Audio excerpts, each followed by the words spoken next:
রাজশাহী জেলাকে শিশু শ্রম মুক্ত করার লক্ষ্যে পাইলট প্রকল্প হাতে নিয়েছে সরকার। আগামী ১ বছরের মধ্যে প্রকল্পটি বাস্তবায়ন করা হবে। শ্রম ও কর্মসংস্থান প্রতিমন্ত্রী নজরুল ইসলাম চৌধুরী রাজশাহী বিভাগীয় কমিশনার কার্যালয়ে আয়োজিত এক কর্মশালায় এ ঘোষণা করেন। তিনি বলেন, আগামী বছরের মধ্যে শিশু শ্রম মুক্ত করার সরকারি পরিকল্পনার অংশ হিসেবে রাজশাহী থেকে এই কার্যক্রম শুরু করা হচ্ছে।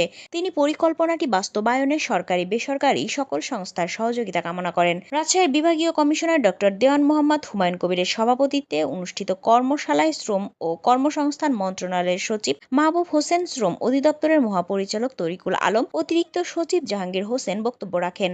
১.07 মিলিয়ন ঝুঁকিপূর্ণ শিশু শ্রমে কর্মরত রয়েছে। ৩০ সালের মধ্যে সকল প্রকার শিশু শ্রমের অবসান করাই আমাদের মুখ্য উদ্দেশ্য। নম্বর বিভাগ, এর আগে ৬টা বিভাগে কার্যক্রম কর্মশালা অনুষ্ঠিত হয়েছে। শ্রম ও কর্মসংস্থান মন্ত্রণালয়ের সাথে কাজ করে যাচ্ছে। এর ফলে একদিকে যেমন শিশু শ্রম প্রতিরোধ করা যাবে,